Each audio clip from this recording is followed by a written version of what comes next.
Good afternoon. We'll now start. First of all, I'd like to welcome everybody to this pep talk this afternoon. Please mute yourself, but always show your video picture. Sign in your name, your Facebook account, or email address in the chat box. Please include the names of companions attending with you.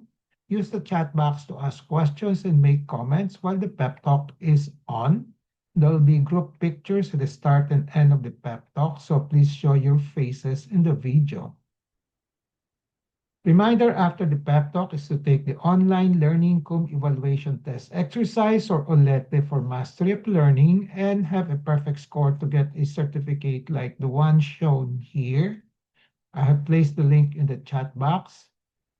Another reminder, obtaining 25 OLETE certificates will entitle one mentee to a voucher for a R.O. Hoson medical consultation, either face-to-face or telemedical. Another request, please type in your feedback in the chat box during the open forum and before we adjourn. Let's now have a group picture taking before we start the pep talk proper in 2 minutes. Please show your faces now on the video.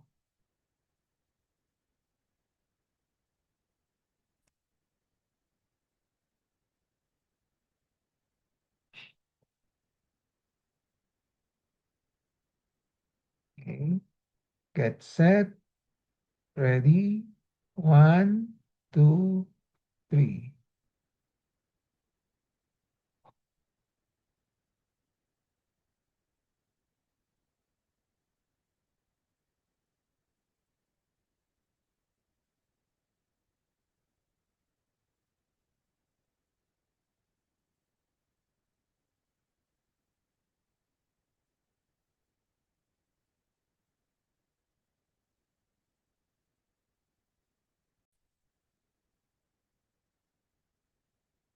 I have a patient empowerment program in which I like to empower the lay people or patients to take control in the management of their health. I started the pep talk on May 15, 2021 during the COVID-19 pandemic. There are 3 courses in the pep talk. I completed the core course on October 9, 2021. And then from October 23, 2021 onwards, I've been tackling health disorder and health issue courses. May 17, 2025 marks the start of year number 5 for the R.O. Hoson pep talk. How long the pep talk will last will depend on our enthusiasm, discipline, and perseverance. My pep talk today is entitled Screening Strategies for Cancers. This is my contribution to the Cancer Awareness Month in the Philippines. The empowerment objective is for the lay people to have a basic understanding of the screening strategies for cancers in their health management. Contents of this particular pep talk this afternoon will contain the following. What is screening for cancer? Why do screening for cancer? What are the differences between screening and diagnostic exam or testing for cancers? Which one is better, screening or diagnostic exam or testing for cancers? What are the different methods of screening for cancers? What is the reality in the screening for cancers? And what are the important principles in cancer screening? Disclaimer, the R.O. Hoson Pep Talk contains R.O. Hoson's thoughts, perceptions, opinions, and recommendations, or TPORs, culled from the experiences of R.O. Hoson and writings of other health professionals. Let's start with the first topic. What is this screening for cancer? Screening for cancer means testing people who have no symptoms to detect early cancer, that's the primary objective, before it causes signs and complications. When we say no symptoms, or let's define symptoms first, symptoms are subjective experiences yung nararamdaman ng isang tao or sensations felt and reported by a patient that indicate possible illness or abnormal condition. In simple terms, symptoms are what the patient feels or sees in himself or herself. Yung nararamdaman ng isang pasyente, you call it symptoms. In contrast to signs, signs are those findings coming from a doctor, from a physician. So, in simple terms, also for cancer screening, it just means looking for a cancer before a person feels or sees anything unusual. So wala pa siyang nararamdaman, no, i-screen natin for possible presence of cancer. So that's cancer screening. So why do cancer screening? The main purpose is for early detection.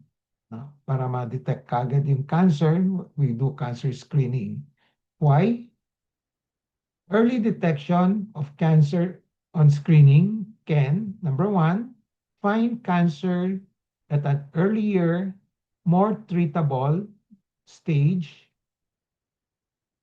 The other reason is it can reduce death, especially when it's caught early, then allow less aggressive treatment, hindi masyadong complicated kung early ang treatment, and then lower the overall treatment cost. Kung advance ang gamutan, advance ang cancers, usually mas mahal ang gamutan. Okay? So early detection to find cancer and earlier, more treatable stage, then reduce the death from cancer, allows less aggressive treatment, and then lower the overall treatment costs. Yan ang primary reasons why we do cancer screening. And what are the differences between screening, diagnostic, and diagnostic exam and testing for cancers? So marami tayong nakikita yung mga pasyente, may mga diagnostic test, may mga laboratory test. So which is which? Are they for screening or for diagnostic exams? So the difference is this one. When patients present with symptoms of cancers already, meron na siyang symptoms, looking for cancers is no longer considered screening. Sa screening, walang symptoms. Okay? Instead, it is now called diagnostic exam or testing for cancers. So here is a table that differentiated two. Sa screening, walang symptoms. Diagnostic exam, may symptoms na. Saka ginagawa yung test. And then early detection ang purpose ng screening. Now, yung diagnostic exam, it's really more to confirm the disease kasi meron na siyang symptoms. And then the screening, for screening, this is usually done for the general population or patients, yung mga people with high risk for certain type of cancer. So, and then diagnostic test, ginagawa ito sa mga pasyente na may symptoms na. So examples, a 50-year-old woman with no symptoms getting a mammogram. Wala siyang nararamdaman, nagpa-mammogram siya or ultrasound, whatever, then ang tawag noon is screening. But on the other hand, a 50-year-old woman with a breast lump, may bukol na sa breast, getting an imaging like ultrasound or even mammo, ang tawag doon, ang test noon ay diagnostic exam or testing na. Okay, so magkaiba. Another example, set of examples will be a 55-year-old woman with no symptoms getting a colonoscopy. Wala siyang nararamdaman na constipation, walang bleeding sa dumi niya, no? Nagpa-colonoscopy siya, ang tawag noon screening. A 55-year-old woman with symptoms of unusual changes in bowel habit, let's say palaging TB, o minsan nag-alternate ng diarrhea and constipation, meron na siyang symptoms, then nagpa-colonoscopy siya, ang tawag noon diagnostic exam or testing. Yung colonoscopy ang tawag noon, ang purpose noon is for diagnostic exam or testing. Now, another question is, which one is better, screening or diagnostic exam or testing for cancers? So which one is better, screening versus symptom-based detection? In general, screening, this is used for asymptomatic patients theoretically detects cancer at an earlier stage kasi wala pang nararamdaman, ini-screen na, ginagawa ng mga test, no? So there's a higher chances for cure theoretically, and then kung early stage na, lower ang cost and then lower ang mortality. Now, for those with symptoms already, symptom-based detection, that's the other phrase for that. Theoretically, it detects cancer at a later stage. Theoretical yan, no? Usually, no? Pero it depends kung merong early symptoms na patingin ka agad, it could still be detected in the earlier stage. Then, kung na-detect ng cancer at a later stage with symptom-based detection, usually compared to the screening, poorer ang outcomes kasi later ang stage niyan, and then higher cost for treatment kasi later stage, and then higher mortality. However, a caveat is it does not mean that screening is always better and must always be done. That symptom-based detection exam should not be done or should be frowned upon. So take note of this, may exception to this. As a rule, mas maganda yung screening over symptom-based. But it doesn't mean that you must always do screening and then di pwedeng gawin ng symptom-based detection. I will give you the reasons why. So that one reason is there are limitations with screening for cancers. And there are utility and advantages using symptom-based detection exams. Recommendations, therefore, know when to use the screening and when to use symptom-based detection exam. These two strategies can be combined. Okay? It's not in exclusion of the others. Pwedeng dalawa, hindi kailangan isa lang. Okay? And it can be combined, it's indicated. So you can do screening and then symptom-based detection or vice versa. You can do symptom-based muna and then along the way, you can do screening also. Okay. So what are the various types of screening methods for cancers? Again, to emphasize, when you say screening methods, sa mga asymptomatic patients ito. So the most commonly advised or the used in everywhere in the country and everywhere is the use of laboratory and procedural diagnostic testing. Use of mga laboratory and procedural diagnostic testing, which I'll give examples. Okay. So examples here, common cancer screening tests. Okay. For breast cancer, ang commonly recommended is mammography. Mammography is a X-ray. Okay, or we call that procedural or laboratory test. Okay. Cervical cancer, example will be pap smear, human HPV test or human papillovirus test. So these are laboratory tests. Okay. Colorectal cancer, fecal occult blood test, and FIT. Okay. And colonoscopy at times. Okay, so these are all laboratory and procedural tests. Lung cancer for those with high risk for smoker. Low-dose CT scan, again, laboratory tests. Prostate cancer, PSA, blood tests. Okay. Liver cancer, ultrasound plus AFP, so laboratory tests. So these are examples of cancer screening tests using laboratory and procedural tests. Okay. So recommendations, these are usually recommended in high-risk groups, like example, in matatanda or certain age group na very may notorious for high incidence of cancer and family history. And these are usually done at periodic interval, yearly, twice a year, every 5 years, etc. So ito yung mga usual recommendations, no? When you say periodic interval, for breast, usually, sabihin nila, every 1 to 2 years papagawa ng mammography. For cervical, those 30 to 65 years old, no? So after 60, hindi na recommended, di ba? Okay, so 3 to 5 years, every 3 to 5 years. And then for colorectal, those who are more than 50 years old, ang nire-recommend is the so-called FIT, fecal test ito, colonoscopy, and then sinasabi nila yearly for 10 years. Up to 10 years, pwedeng wala na. No? For lung cancer naman, usually at age 50 to 80, okay, low dose CT scan, and then ang nire-recommend yearly, every year. For prostate, those who are more than 50 years old, na male, PSA and digital rectal exam, individualized lang yung interval, wala pang formal recommendations. Liver, high risk, ultrasound and AFP, sinasabi nila, ang recommendation is every 6 months. So the periodic interval can range from as early as the shortest 6 months, and then iba, every 10 years. No? Iba-iba. Okay.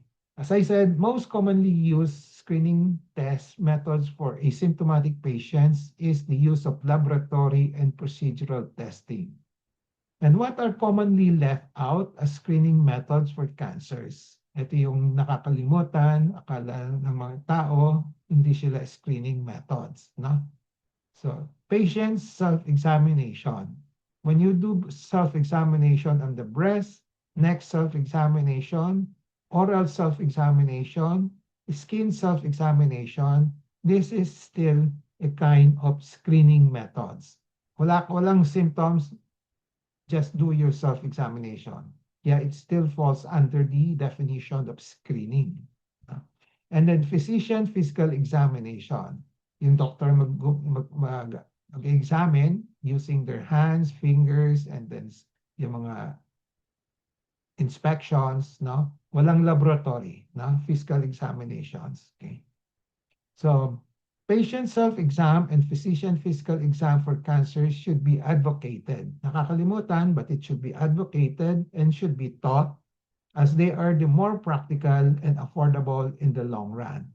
So this one, you can do it throughout your life, every day, every month, no? Ganon, no? Then ito sa physician naman, pwedeng once a year, every 6 months, ganon. So the 3 general screening methods, again, to summarize it, using screening, laboratory, and procedural test. Number 2, using screening physical exam by the physicians. And then using screening self-exam by the patients. So ito yung tatlong screening methods. Ang nakakalimutan palagi itong dalawa. They always, because of mas malaking kinikita ng mga hospital o laboratory, ito usually ang nire-recommend. So a caveat is there is no single best screening method. All have imperfections. Hindi sila lahat perfect and may mga limitations. So one can use the comparative benefit, risk, cost, availability analysis to choose which strategic options to adapt in a particular situation. It can be a combination and even all the methods. Tatlong methods pwede. No? So one should always be wary of the errors in the screening methods. Lahat ng methods nito, merong mga incidents of misdiagnosis, yung meron pero hindi nakita. That's why misdiagnosis.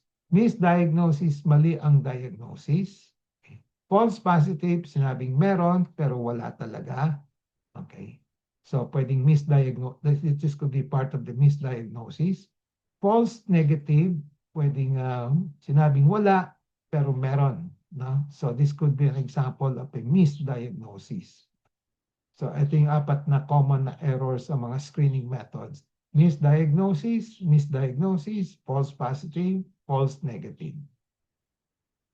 So, the recommendation is that because of the in consideration of the risk for these mga imperfections, mga errors, my suggestion is look for laboratory and physicians doing diagnostic and procedural tests with a good track records of accuracy. And then for the by the doctors, magkakamali rin ng mga doctor, hindi sila always perfect. Okay, so among the different types of physicians, we have basic specialists, let's say GP specialists, then cancer specialists. Cancer subspecialists have different competencies. So look for physicians with a good track record on accurate physical examination. Example, if you want to have a screening physical examination on the breast, you look for a breast cancer specialist, usually a surgeon, okay, subspecialist. Okay. So if you want to look for a screening test for mga colorectal, you look for a colorectal specialist. Okay. Now, for patients naman, nagkakamali rin ka para mga pasyente. So, the recommendation is that patients should be empowered or should train themselves to learn how to do accurate self-examination to recognize cancers. Okay, that's the only solution there. We have this. This can be done. Yung ginawa natin dati mga breast self-examination, just empower them to learn how to do it, and then with frequent doing of the breast self-examination, nadidevelop yung accuracy of the examinations. So reality in the screening methods of cancers. Let me emphasize, no screening strategies for cancer are 100% perfect. Meaning, no cancer screening strategies can detect cancer all the time. Kung minsan nami-miss, may false negative. Detect it. No cancer screening strategies can detect cancer accurately all the time. There can be misdiagnosis, false positive, false negative. Now, no cancer screening strategies can ensure, pag ginawa mo yung cancer screening, hindi guaranteed na magkakaroon ka ng, kasi ang purpose ng cancer screening to catch them early, but it does not ensure 100% all the time curable ang outcome. Okay. So even in those patients whose cancer are detected early and treated early. And the reason for this, the curable outcome is dependent not only on early detection and early treatment. Yan ang pinaka-common, mas magandang factors that can promote curable outcome, but di lang yon, no? Because the biologic behavior of the cancer is also a very important factor. Hindi natin alam yung biologic behavior ng mga cancers. For a patient for two patients with the same type of cancer, same size, iba ang behavior. We don't know which one is faster growing, which one is more aggressive. Okay. So example, small early stage cancers may be aggressive. Kahit na small siya, pero aggressive siya. Fast growing and metastatic prone despite early treatment. So another determinant of curability is the quality of treatment rendered, whether it's complete or accurate or not. Kahit na maliit ang cancer niya, pero nagpagamot sa isang doktor na baka hindi maganda yung quality of treatment, kaya hindi rin no guarantee of curable outcomes. So the other reality issues here will be yung tinatawag na regular versus sporadic. So regular periodic means lifetime regular screening o versus not lifetime regular screening. Kadalasan, hindi natin ginagawang lifetime. Usually, sporadic lang. Once in the blue moon, pagpatingin sa doktor, once in the blue moon, do the ultrasound, ganon. No? So, ang recommendation is that you must have a regular periodic lifetime screening. This is the best. This is the best for these reasons. Number one, we don't know when cancer will appear. Kahit na negative ka ngayon, doesn't mean it will not occur next year, next month, ganon. So, importante yung periodic na regular, na lifetime. Number two, we don't know the biologic behavior of the cancer. Some are slow growing and some are fast growing. So kung nagpa-test ka ngayon ng isang, let's say, ultrasound, negative siya, no? O kaya maliit lang siya, okay? O sabihin natin, no? Maliit lang siya, hindi nakita sa ultrasound, pero fast growing siya. Ang next schedule mo ng ultrasound, sabihin natin, 1 year after, yung pala, next month, right after 1 month after yung previous ultrasound, yun na, lumabas na because fast growing siya. Okay? So, importante yung regular, periodic, lifetime checkup. No? Hindi pwedeng sabihin, negative na siya, okay na. No? So, the other reason is that it may be missed in initial examination. As I said, may mga errors in mga screening tests. So, if the screening is done on a regular, periodic, lifetime basis, the initial missed cancer may be detected in subsequent screening. Hopefully, still in the early stage. Kung nami-miss this time, nagpagawa siya ulit next time, no? Baka mahuli yon kung nagkamali yung una at hindi na-detect because it's too small also. So there's no single best screening method for all cancers. Remember that. The best screening test depends on the type of cancer, iba-ibang types, there are more than 200 types of cancer, the population being screened, kanya-kanyang recommendations kasi yan. Merong US recommendations, Filipinos, ganon, iba-iba yung population. No? Local disease patterns, okay.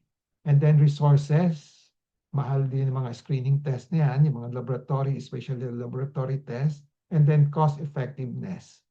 So in public health and clinical practice, the goal is to use screening methods that reduce mortality. Kung mag-screen, dapat may effect na mababa ang mortality from cancer. And then they are accurate. No? Most of the time, it's at least 90% or even more. Affordable, safe, and acceptable.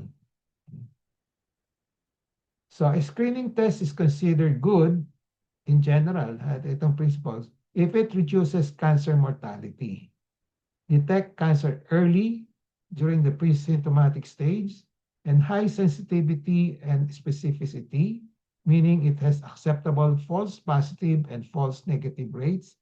Walang 100% na zero ang false positive and false negative. That's why we use the word acceptable. No? And then it's safe, simple, acceptable, and affordable. Kayang medyo kaya pa, mura lang, no? Okay.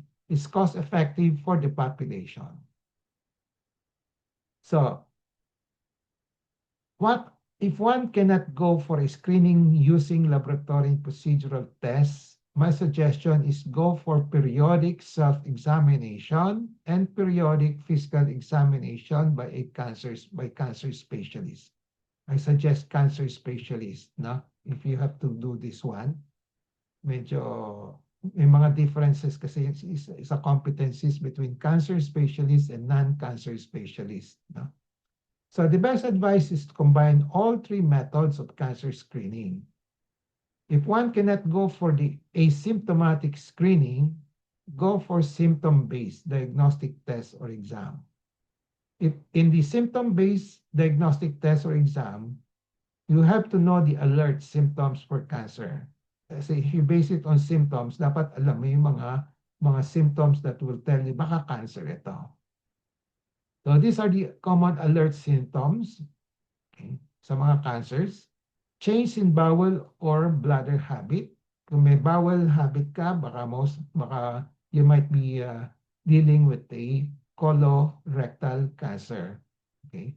O kung may bladder habit, change bladder habit sa lalaki, baka yung mga prostate, okay? Or sa mga, or even for women, baka meron kang bladder cancer. A sore that does not heal, usually a sore means yung sugat na hindi gumagaling, baka may skin cancer, unusual bleeding or discharge from anywhere, from the let's say from the vagina, baka may cervical cancer, from the rectum, baka colorectal cancer. Kung may discharge naman, ganun din. Discharge from the nose, ganun. No? Usually may mga purulent discharge or what different types of discharge sa breast, ganun. It could be an indication baka meron tayong breast cancer. Thickening or lump in the breast or elsewhere. In-emphasize lang yung breast dito, actually anywhere, no? But emphasize lang yung breast kasi very common yung breast cancer. So pag may bukol sa breast, that's an alert sign for symptoms of cancer and it should be evaluated by a breast cancer specialist. Indigestion or difficulty in swallowing, di makalunok. It could be a symptom for pharynx, cancer sa pharynx, sa mouth, or sa esophagus, or even to the stomach. Okay? And then obvious change in the wart or mole. Okay? So skin cancer din to, mga melanoma. No? Nagging cough or hoarseness, usually mga lung cancer, hoarseness, laryngeal cancer, or even thyroid cancer can be a possible cause for the hoarseness of voice. So tandaan lang niyo itong 1, 2, 3, 4, 5, 6, 7 na alert symptoms for common cancers. So these are priority cancer for the national screening program in the Philippines. I'll just give you an idea ano yung nire-recommend ng Philippine DOH and other societies in the Philippines. As I said, nakakalimutan nila yung to emphasize the screening using self-exam and also screening using the cancer specialist physical exam. So ito yung na-emphasize palagi. So ang prioritize, these are prioritized due to high burden and cost effectiveness. Ang nakikita niyo palagi sa media is that itong nire-recommend. Breast cancer screening, cervical, colorectal, lung cancer, liver cancer. Okay. So ito yung common cancer at meron siyang mga studies that shows na baka merong magandang results with the screening program. So for breast cancer, the target group will be 40 to 69 years old. That is the Philippines. No? But in other countries in Europe, it's usually 50 to baka 70, 70 pa, iba-iba. As I said, it depends on the country. No? So recommended screening, annual or biannual mammography starting at age 40. Okay. So some would start at age 45 sa US, some would sa Europe 40, 50. Now, clinical breast self-examination every 1 to 2 years from age 25 to 39 and yearly after age 40. These are just recommendations. No? So hindi siya foolproof. No? Okay. High-risk women, meaning positive family history, meron siyang mutation on the breast cancer, yung mga gene. No? So the earlier and more frequent screening start at age 30 for those with high risk. Now for cervical cancer, ang tinatarget nito yung mga women aged 30 to 65. Recommended screening options. Okay, so you have the HPV DNA every 5 years or the VIA visual inspection with acetic acid every 3 to 5 years or pap smears every 3 years. So the special groups will be the HIV positive women. Maraming tayong HIV ngayon. So they have the recommendations to screen for cervical cancer every 3 years. Colorectal cancer naman, those adults more than 50 years old, regardless of sex. Okay, recommended screening, annual fecal immunochemical test, FIT. Okay. These are mukhang medyo available na ito sa Philippines at medyo madali, no? Compared to colonoscopy. Colonoscopy every 10 years if high risk for FIT positive. Lung cancer naman, okay, target group will be those with high risk individuals. Okay, example, based on age 50 to 80 years old, those who smoke more than 20 packs of cigarette per year, okay, and then current smoker and quit within the past 15 years. So the recommended screening is annual low-dose CT scan.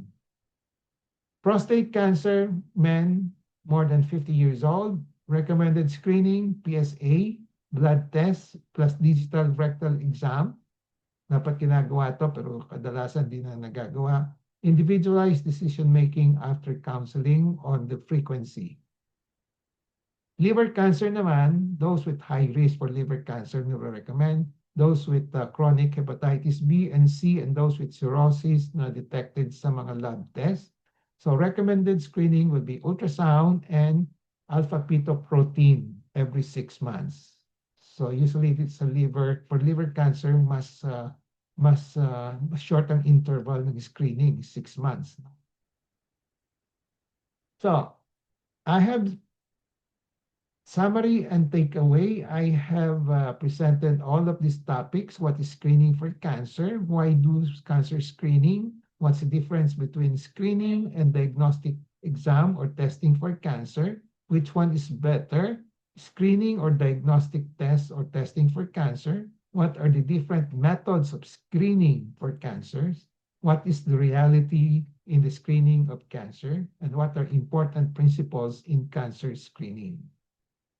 Takeaway in relation to patient empowerment, be always in touch with reliable medical information on screening cancers, strategies for cancers. Knowledge is power, it gives power. Use the 4Ks of patient empowerment, kaalaman, kakayanan, karapatan, and kapangyarihan to gain greater control over decisions and make better decisions on screening strategies for cancer as part of your health management. With that, I end my pep talk today on screening strategies for cancer. I hope I have empowered you to have a basic understanding of the screening strategies for cancers in your health management. Before we go to the QA portion, reminder, please take the OLETE for Mastery of Learning and have a perfect score to get a certificate like the one shown here. I placed the link in the chat box. And then obtaining 25 OLETE certificates will entitle one mentee to a voucher for a RO Hoson medical consultation, either face-to-face or telemedical. Then feedback, please type in your feedback in the chat box during the open forum and before we adjourn. So let's now have a group picture taking before we start the QA and interactions. Please show your beautiful faces now on the video.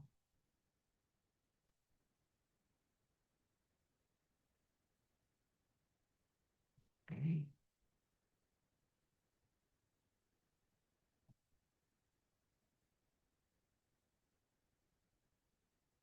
Ready? All set? 1, 2, 3. Up. Ulit, ulit. Ulit. 1, 2, 3. Magalaw si Lorly.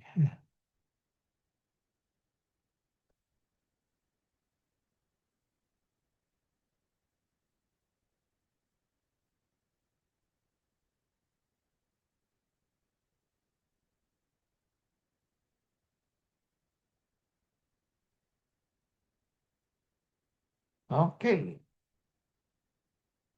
The floor is now open for questions, recommendations, comments, as well as consultations. Short lang, basta short lang. Okay. So any questions, any comments?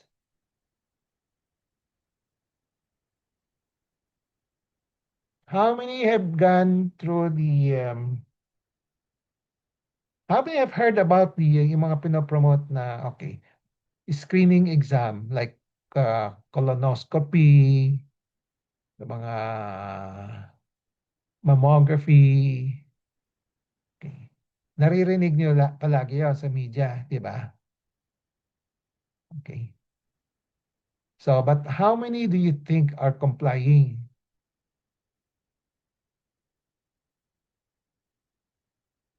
Anong sa palagay niyo? Nagko-comply ba kayo? Don't feel bad if you're not complying.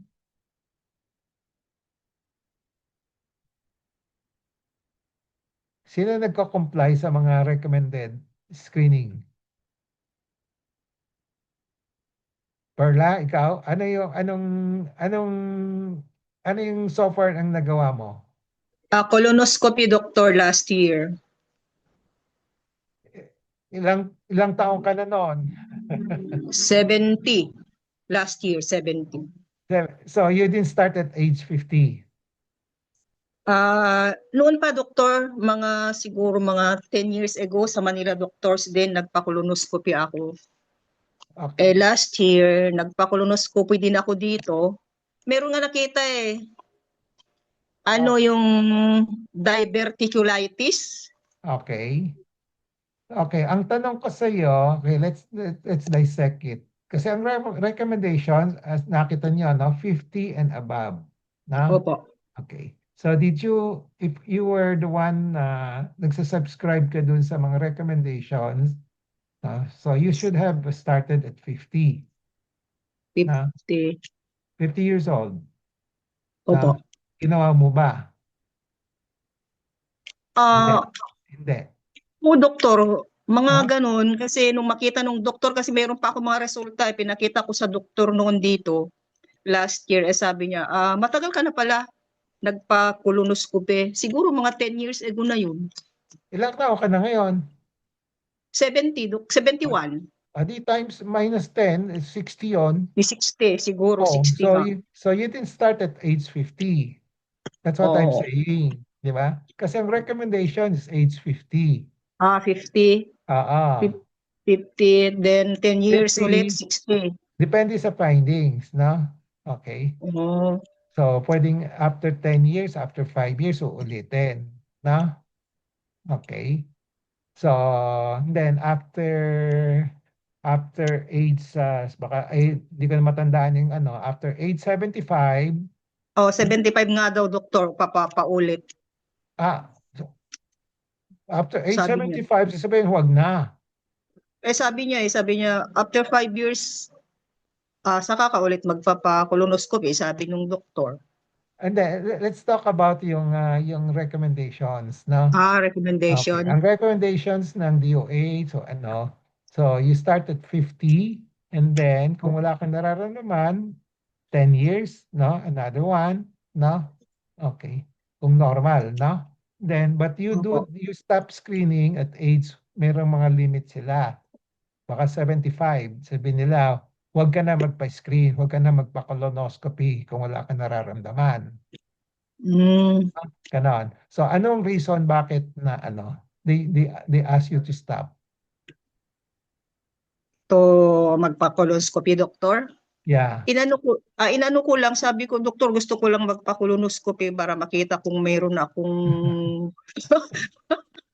And makita then, ko meron akong mga okay. polyps o mga Yeah, you can have your own reasons. Kaya importante yung Opo.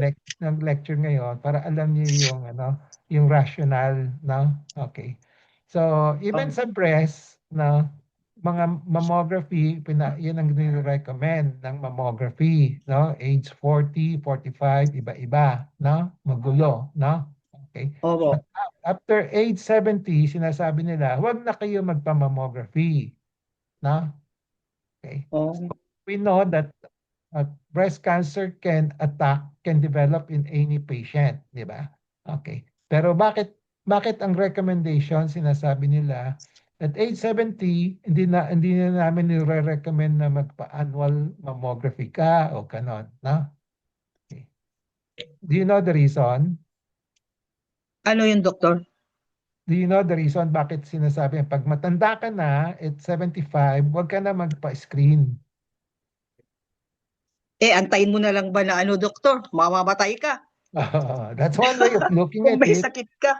That's one way of looking at it.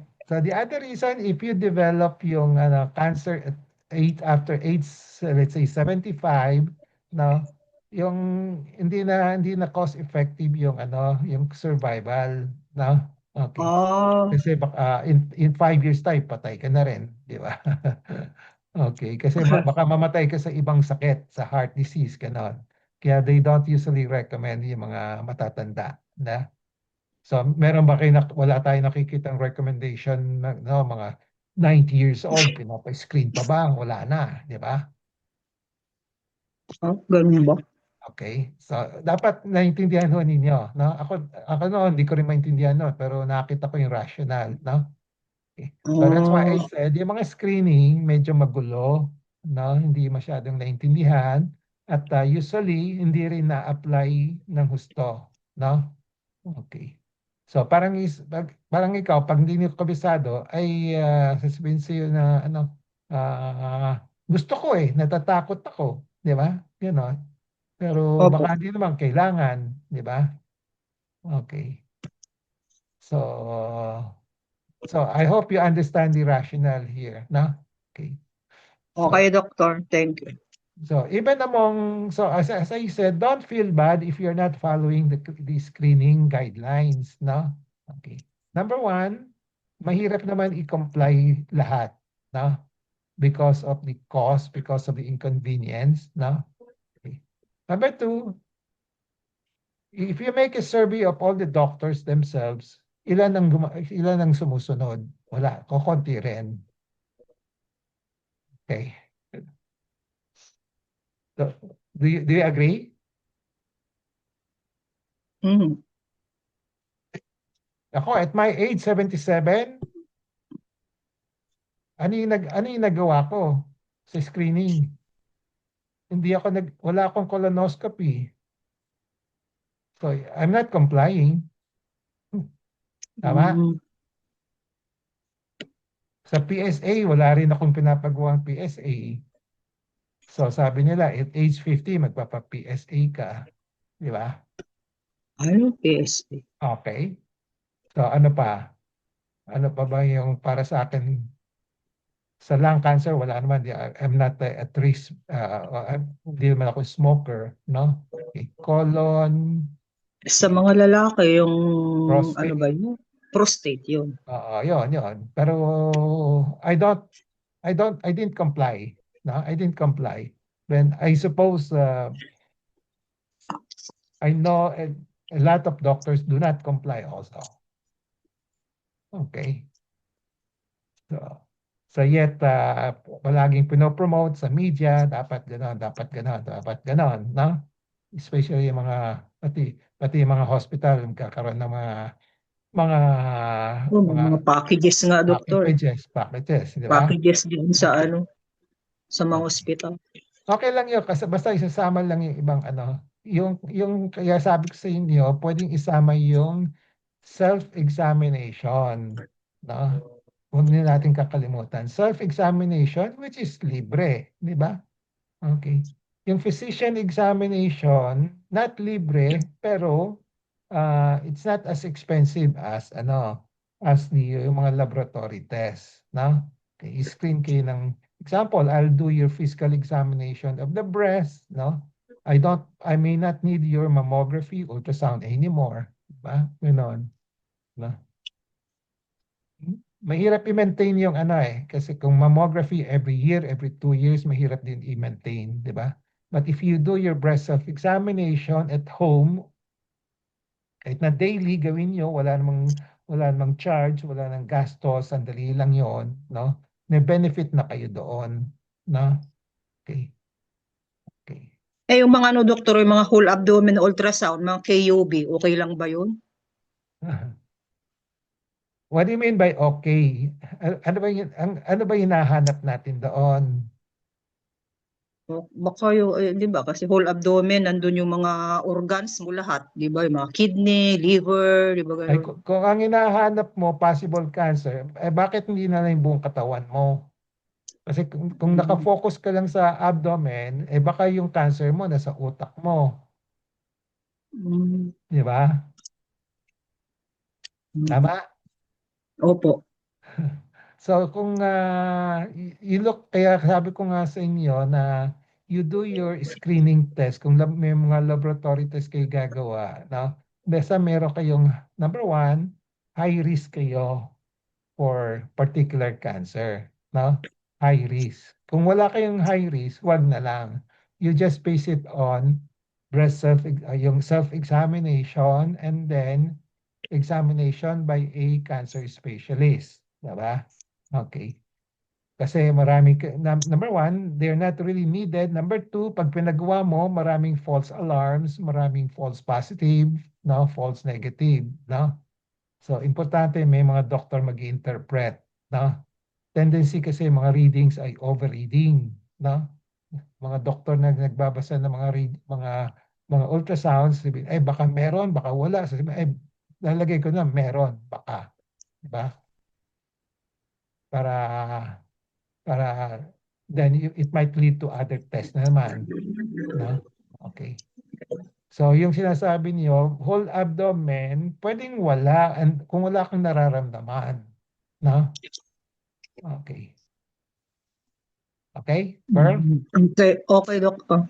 Okay. So, you may just have to change your mindset, no? Kasi kung minsan, natatakot kayo at kung ano-anong papagawa na ninyo. But remember, not all tests are good. Maraming errors din, na? Okay. Okay. Okay po, Doktor. Thank you. So any other questions, comments?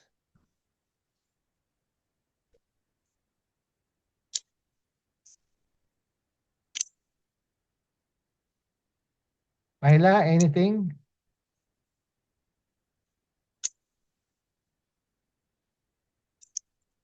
Did you call Marla po? Si Myla o Marla, pwede rin. Marla, ano, sige. Hindi ko nakikita yung participants. Ah, May tanong po ako, Doc. sure. Mm. Ano po, this was from yung sa last week na pep talk natin, yung immunotherapy in particular, meron po ba kayong i-prepare na discussion tungkol doon? Or kung wala po, siguro ang tanong ko lang ay, available na po ba yun dito sa Pilipinas? Saka para Meron sa na. amin po. Meron Available po? in the Philippines, pero mahal. Hindi po kayo na-cover ng PhilHealth. Ganyan. Sa ngayon, I don't think so. I don't think so. No?